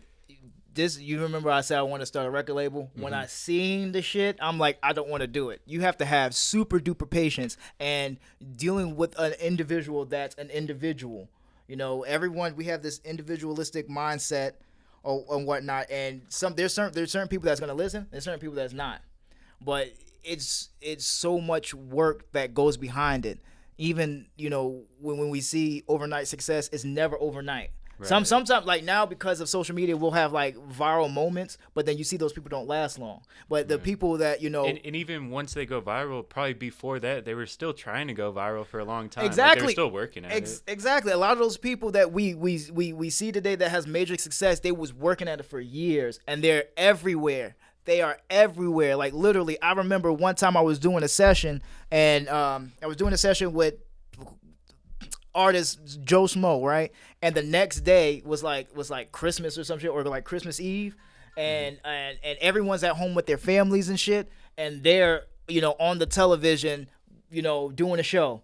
And then the next day on Christmas, you know, I'm at home with my family, you know, doing my thing, we family or whatnot, and they're doing a parade or some shit, or they're at some interview. They're working, yeah. And it's like people don't want to do the work. They, you know, going out meeting people, you know, trying things out, you know, fine tuning your craft. There's artists that I literally work with now, and I tell them, yo, you got to practice every day. Do you need to find your sound? I would give them the tools to do it, because, you know, hey, I can't go to the studio. That is not a fucking excuse, and I hate that shit. Yeah.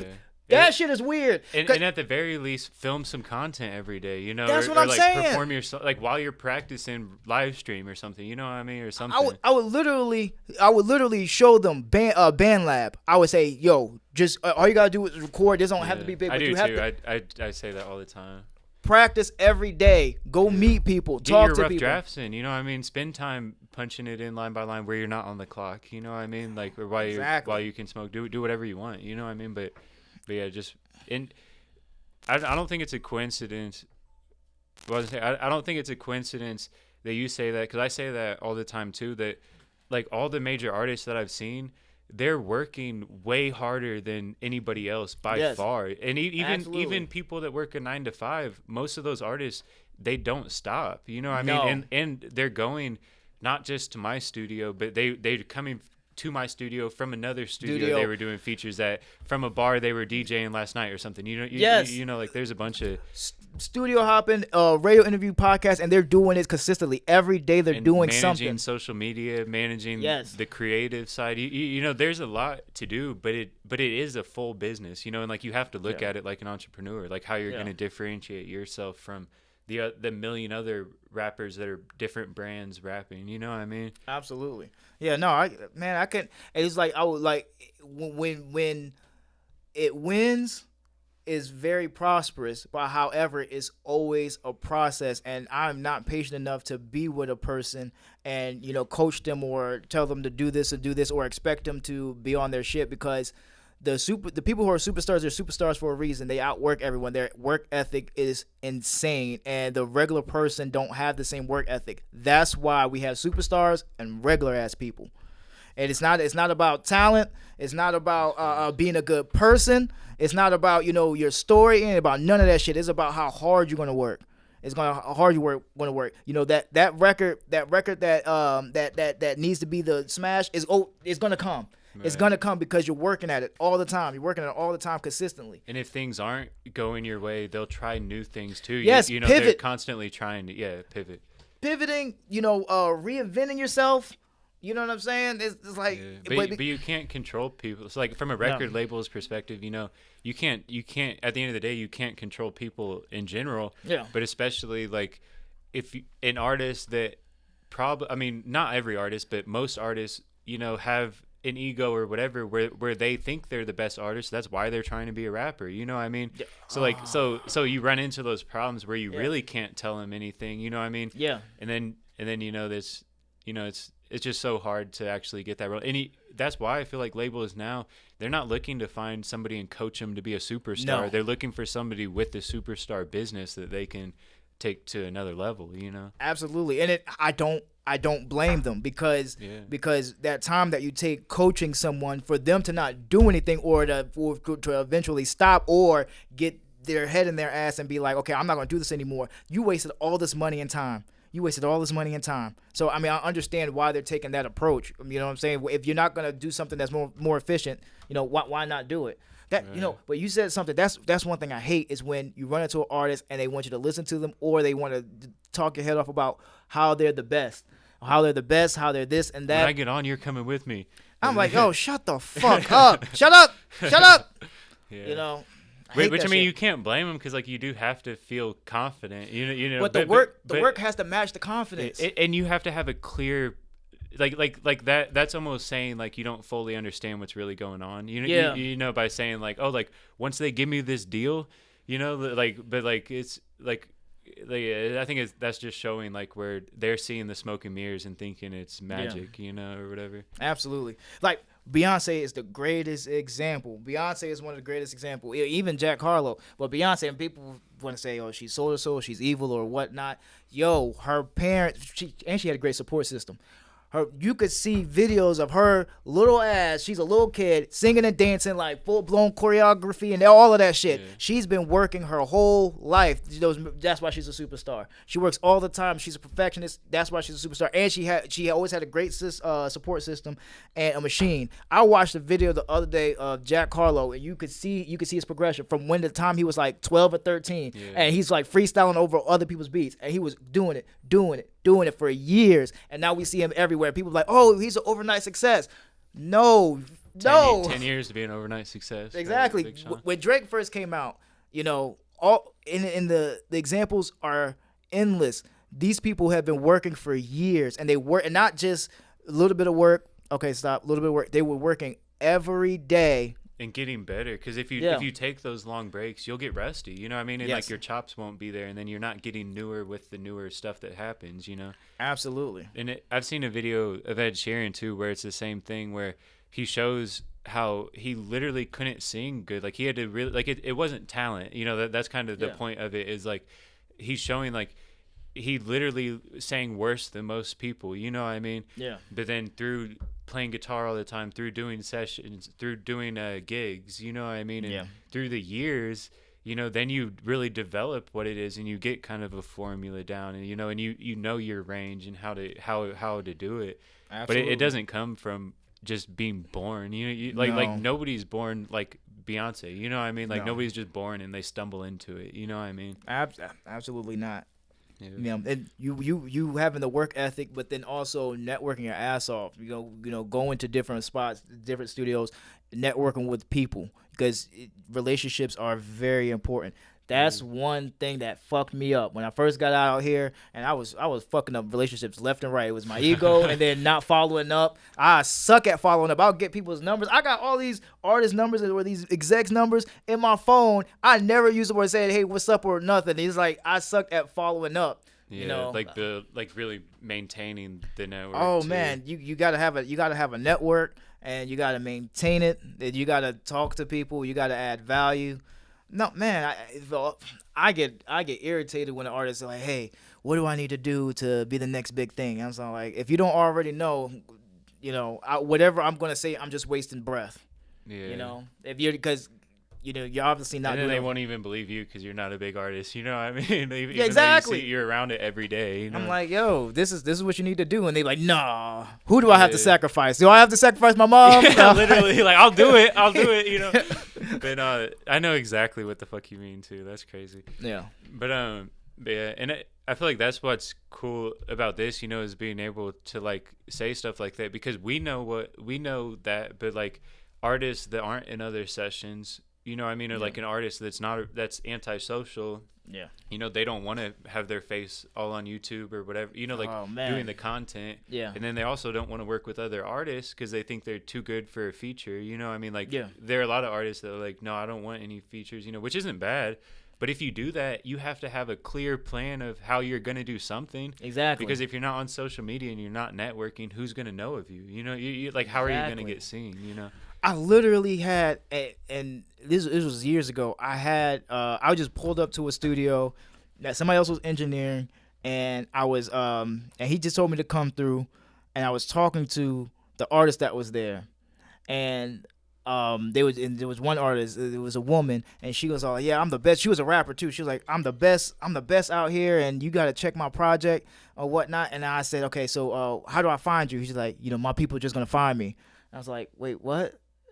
Like, and she told me her name, and I instantly forgot it. Like, literally in that session, so I couldn't even look it up. I was like, wait, you can't do that. And I'm telling them, okay, like we're talking about here, you got to have work ethic, but then you also have to be seen. And I'm saying that, but then they're not being receptive towards me. They're just all like, okay, whatever. Who are you? And I'm like, you just sat here and told me that people are just gonna know. How? Yeah, bro. He's probably never gonna watch this, but he'll probably know who it is because this has only happened one time.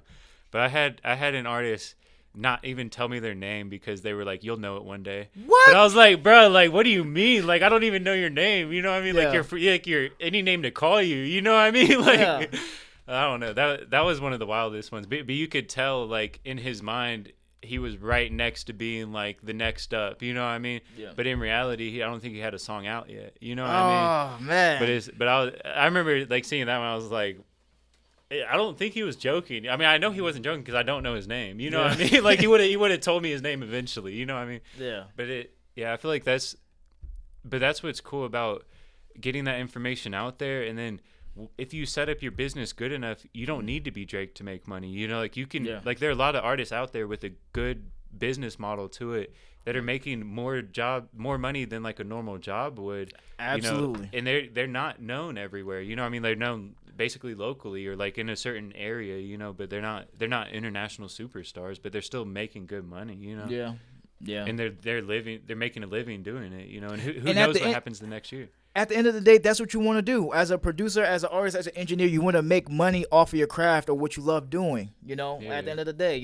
It's not about the money, but if you want to do it full time, you're going to need money to do it full time. I need money. I need money. I like money. I need it. People are like, oh, it's not the money for the passion. I was like, no. However, I don't think I could do anything else besides what I'm doing. I tried it, and it's like, like you fell into it because like that's what kind of like it always fits you. Like you grew up probably playing music all the time and stuff. Yeah. And you know what's weird? Life has a strange way of working itself out. I was always recording, always, and I didn't even realize it. When I was in third grade, my mom gave me for Christmas. Have you ever watched Home Alone? How old are you? Yeah, I've watched. Yeah. I'm 28. 20. Okay, cool. So you ever watch Home Alone? You know the recorder, the shower scene. Yeah. The hand recorder. Yeah, he records his uncle in it or whatever. I had one of those hand recorders for recording my first rap song, but I wasn't the one rapping. My homie, he rapped, and so I'm recording him. Bro, I literally told this story because Keys records Ludacris or whatever. Yeah. My first time, literally when I was like 6, like when Fast and Furious 2 came out. Was it Act a Fool? Isn't that what it is? Or whatever the Ludacris song was on there, like Roll Out or Act a Fool or something. Yeah. I think it was Act a Fool. But like I was like in the hallway and I heard him like rapping over it, like little like cassette radio thing. But he had made like his own version of that song when it came out. Nice. And I remember like recording him on like one of those like old ones, like we had where you can press like play, stop or whatever. Yeah. But like, yeah. How long have y'all known each other? We're brothers. Yeah. Are you serious? Yeah. I didn't even know that the whole time. Yeah. Jeez. Yeah. Wait, so when he was in Greenville, you didn't visit him? No. Why? Yeah, that's like, I don't know. I was going through some shit or something. I don't know. Oh man, I'm gonna give y'all a hard time. Y'all are brothers, like same mom and same dad? Yeah. Oh, yeah. Nice. Oh, yeah. Congratulations, man. No, because Yeah. I love seeing siblings, family doing this shit together, and it's like, okay, so that makes it works sense. Out, yeah. It helps talking through shit 'cause, like we think similar, like Yeah. Yeah. definitely be working. And we're friends. Like at some point there was like the sibling shit, but then I feel like once we started like smoking together and stuff. Oh yeah, then it always like, starts out like, yo, that just it's like, oh, you're Also, cool. you saying like, why didn't you come to North Carolina? That was low key like my second year of college, and he had just dropped out of high school. Like, Oh. and he was still in Richmond, like in high school age at that Oh, Yeah. okay. Yeah. No, that's dope. I'm jealous. That's good. No, it's clutch. And he does videos, so it works Yeah. business wise too. Cause like all the sessions need videos, and the video people need sessions. Yeah. So it kind of works out that way. Oh, that's cool. Yeah. Y'all don't have to worry about the other person screwing the other person over. Right. Yeah. Yeah. Security. Well, he does go to the ops studio. He goes to the competition, and we'll do videos there. And shit. Really? Yeah. Ooh, Yeah. drama. Yeah. But I'm just kidding. I'll be recruiting people, sending them their way. Nice. Yeah. Nice. Y'all want a real studio? No, I'm just kidding. Y'all were great tonight, but you want to hear how a real engineer does it? You know what the real version? No, I'm just kidding. I was about to start saying shit. Yeah. But anyway, but no, that's dope. So obviously, yeah, artists have their own. Being an artist is like just as competitive, almost as saying you're going to be in the NBA. You know what I mean? Like there's middle ground. The same way with NBA. Like you can get paid to be a pro baller in the U.S. or out of the U.S. whatever. You know what I mean? So there's a little middle ground. But it's super competitive. Oh yeah. But super duper competitive. So beats, say you could tell your younger self, like how to get on with beats. What would you say now compared to what you were doing? Like how you go about selling them, especially. No, so all right, I would tell myself two things. Three things. To do it consistently, because it used to take me days, even 3 months, because I would go back to the same beat to make one beat. I would take too long to make beats, and it's not until I came to Atlanta, because I thought I was a real producer in North Carolina. But when I came to Atlanta, and they were doing it as a sport, they would do it in five. They would do it in 5 click click click 5 minutes, and everybody in the room shaking their ass. I was like, oh shit, let me engineer, shut the fuck up. But I would tell myself to practice, to practice rhythms and cadences of popular songs, do it more consistently. And not just sit on, like, make a beat or just sit on it, but just work on being faster and make it in volume and get better and better and collaborate with more producers. Then 2, don't be scared about talking about money. Have I went through a whole thing of that, because my mind, when I first started, I wasn't like, okay, I'm gonna sell beats or I'm gonna offer the service of engineering. I wanted to start a record label, so I was doing these things to supplement my record label. Like so where you're almost gonna give the beat away if it's to an artist. Yeah, that I'm working like with. Yeah. So I'm working with this artist for my record label. So I'm gonna make a beat and record you, because this is for my record label. So yeah, I would tell myself to do more research, because I didn't research like I should have. I wasn't as studious. Like even in school, people be like, "Oh, you went to school?"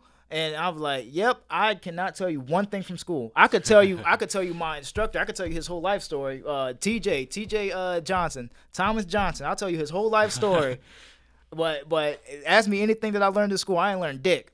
Like I did not pay attention to school. Like I had a fucking focusing problem, and I did not realize it until the end of high school. And I was all like, okay, I'm never going to amount to anything in life because I can't focus long enough to do it. Yeah. And so when I graduated college, I was like, oh fuck. So yeah, I would tell myself, hey, don't be scared about talking about money, and be more consistent.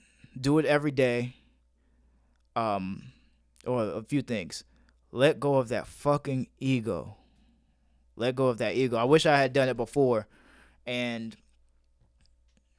damn, I would have told myself a lot of shit, man. Yeah. I would have to write this nigga a novel, but then at the same time, he wasn't gonna read it. Yeah. I was like, yo. You know what I'm saying? I was like, yo. Were there things that you could focus on outside of school? Like, would you get out of school and then do some shit, that you were interested in? Was it kind of like that? No. Like, I just didn't focus. I would always be La La Land. I would always dream because it wasn't like I got out of school and I was doing something better. I was a fucking slacker, and I didn't. and then I was always in La La Land. I was always dreaming. I was always in, like, even now, sometimes, I'm in La La Land. It was a lot better now because I could, identify it and stop it and be present. That's one thing they said yesterday, is be present. And that's one thing that I've been focused on a lot, just being present. But yeah, no. Yeah, I was in fucking La La Land. But oh yeah, I would have told myself to go to school out of state. As soon as I graduated, because I was lazy, I did not know I was gonna go to college. But the college that I went to, because my mom was hassling me about college, and one school gave me money, so I said, okay, I'm gonna go there. You know what I'm saying? And I was so apathetic. Was it was close to your house though? Yeah, it was down the street. Oh yeah. I would have If told. it's Yeah. like in your same hometown, then it's like you're not getting the same experience as if you're around totally new people. No, I should have went away somewhere to school. Me making that jump to Atlanta, I should have did that as soon as I got out of high school. Yeah. That's what I would have told myself, to do that, because I think that would have been more valuable information to leave before to leave as soon as I got out of high school. Leave my hometown. That's good advice, really, and it can seem scary, or like there are plenty of reasons not to do it, you know what I mean? But yeah, like knowing that even though you don't know what the path is, that it's probably going to be, a better direction or wherever you want to go, then it's kind of like freeing that way. Oh, yeah. But no, that's dope. So, but specifically, would you tell yourself to go like the YouTube beat route, or would you tell them like BeatStars, or would you tell them like to like hit up more artists, or like sell them like $50, or like business wise like that? Business like learn what route would you want to go? all of it.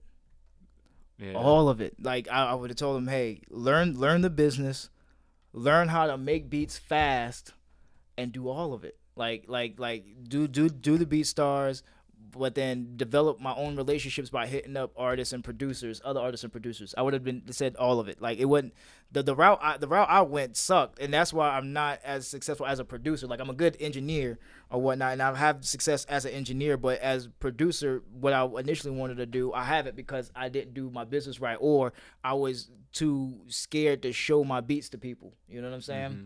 So I would have told him, hey, crank out as many as you can, whether you like it or not. Do these sites, you know what I'm saying, and put it out this way. You know what I'm saying? Showcase them. You'll learn from your mistakes, and then reach out to all of these engineers, producers, artists. Like I have to commend the producers today, because their network game is way better. Their network game is amazing. Like I get hit up all the time, and I know that they're hitting up all of these different people, but they're building these relationships themselves, hitting up people in the industry. What does that look like when a random producer hits you up? What does that look like? Hey, they saying, hey, yo, I make beats. I'm a producer. Can I send you a pack? And if you get it placed with the artist, let me know, and we could split. I'll give you some publishing or whatnot. That's dope. Oh yeah. And then of course, I'll give them my email, and a lot of the times, like 9 times out of 10, I don't show them to people. But I'm getting better at it. It's hard for an engineer too, because the artist isn't there to waste time listening to beats if they don't want to be listening to beats. Oh you know yeah, what absolutely. I mean? So it's like you can't just stop the session and be like, this guy emailed me today. I haven't gotten, lately, like the past 3 or 4 years, I haven't gotten too many artists that come in and ask me for beats. Really? Like they either already have beats, they have a producer coming in, or like the regular people, they'll come and get something off of YouTube. Mm-hmm. So it's not like I'm purposefully like not showing off the beats, because of course I want to be able to, help somebody, or like contribute that way. Like, hey, oh, yo, I got your beat placed. You know what I'm saying? But a lot of the artists, they're not asking for beats, and I have studio etiquette. I'm not going to be like, hey, oh, I got this pack from so-and-so. Try this beat. I'm like, no, I'm not going to fuck up the vibe. You know what I'm saying? I'm going to let them do what they're going to do, you know? However, if I do get artists that says, hey, I'm looking for beats, I'll go through and do that. But yeah, I get DMs from producers a lot, and I'm like, and I'm impressed. I'm very much impressed. I would have told myself to go that route, to network. Well, because it could be a producer in another country that hits you up just because he knows that you're at a big studio in Atlanta. You know what I mean? I've gotten people that hit me up from Germany, France, the Netherlands. That's dope. And I want to get that opportunity to place one of their beats so I could have collaborated with that person. You know what I'm saying? And develop that relationship. I want to develop the relationship with these upcoming producers, because I know one of these guys are going to be the next thing. Yeah. So I want to be able to have done that, because I know. Yeah, just building your own network too. Absolutely. I want to work with these guys. They might end up buying templates because they might record themselves too. Yeah. No, I sell templates. But yeah, you never know like where it's gonna lead. But Yeah. you said something about publishing too. Yeah. Do you get any publishing or royalties from the engineering ever? No. No. No, and every time I say that, I get a funny look, like that's what's supposed to happen. So what I hear is, if you have a relationship, you could better negotiate it when you have a relationship with the label or who you're recording. Now, I don't have that type of relationship with major people. Like there was one placement that I got that I actually get publishing from, and that's the Currency joint, the Plan of Attack. Wait, Trademark. Shout out to Trademark. Shout out to Trademark, the skydiver. Shout out to that guy. That's my brother. And I'm not like, oh, you know how people meet their artists like, oh, that's my brother. No, this guy is the coolest guy ever. From the first time I met him, you know what I'm saying? We actually developed a relationship. Yeah. You know, I'm talking about dap hug type of thing. You know what I'm saying? But he got me on that project. Shout out to Trademark. And I placed one of the beats on it, and I get a publishing thing for that.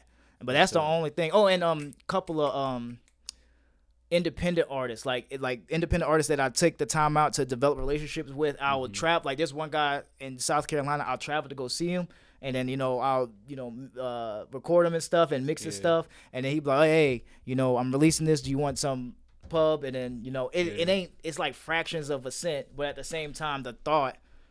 It goes a long way. At least they're looking out, yeah. Yeah, but no, I don't know. Globally, no, I don't think engineers. I heard that they were fighting for it, but no, I do not. I mean, it makes sense to me because, like technically, like they said, if you're adding chops to the beat, if you're adding like delays and like a bunch of stuff, you are producing the track. I mean, you are a producer at that point. Like, you change the beat. You had a real specific way that you can prove that you added that to make the beat happen. But obviously studios like the one I work at, they don't like it's not normal for a studio to say, and 5% goes to the we're work for hire. Which I mean, it's good and bad because obviously some people don't get any back end. I mean, but it is nice when they do, and it's dope of artists. Like I've had one of the biggest artists, T-Rel, that I work with. Yeah, nice. He had me do a bunch of mixes, but he was like real upfront about it. Of like, I'll give you like 3% because like everybody each that like is on it or whatever. Yeah, and that's dope. I mean, and they got like my BMI and everything for it. But it's like real rare. And even in that case, I mean, obviously T-Rel is the man. He's cool as fuck. But like even then, it's still hard. Like I didn't ask for it, but it's still hard even for them because they're buying the beat, which could be a YouTube beat or something. And in those terms, the producer might be getting 75% or even 100% on some of those YouTube beats. Yeah. Have you seen that? Like where an artist won't even realize it because they don't look through the ownership part of the terms. Absolutely. It was one that I looked at, and the only reason why I seen it is because they forwarded it to me so I could download it. But I was reading his term sheet, and this guy said, he's bought that producer, the artist bought 100% exclusive rights, right? Yeah, he got the exclusive beat. He got the exclusive beat. He didn't own the rights. The terms was like, okay, you could release this, but I get 100% of everything. Yeah, and I was like, what? It's more common than you think on YouTube. I swear. And so one of the best songs I feel like I ever recorded, I was like, this shit's gonna be dope. Like, let me just go ahead and check the things for you, because like I was just interested too. Like, I hope you can make money off this. You know what I mean? Yeah. And then it was the same thing where the producer gets all of it. Because artists think when they hear exclusive, they're like, oh, I get 100%. It's exclusively me. Yeah. But that's not what it means. It just means they won't keep reselling it. But everybody that they already sold the lease to has it. So it almost doesn't even matter that they don't keep reselling it to a random person that's not going to get streams. Yeah. You know what I mean? Like, really, I would almost not even go that route. You know what I mean? Unless you're negotiating the terms and stuff. But the best thing as an artist, as a producer, as an engineer is developing the relationships with these people that you're doing work with, and then sometimes it works out. Yeah, developing a good relationship. No, that's facts. All right. All right, bet. I was gonna say we're about to wrap it up anyway. So just real quick, what's what would you say like the reason that keeps you going, like on the like when the burnout comes, or whatever through Ooh. engineering, like what really keeps you going with the journey? Dang, that's tough because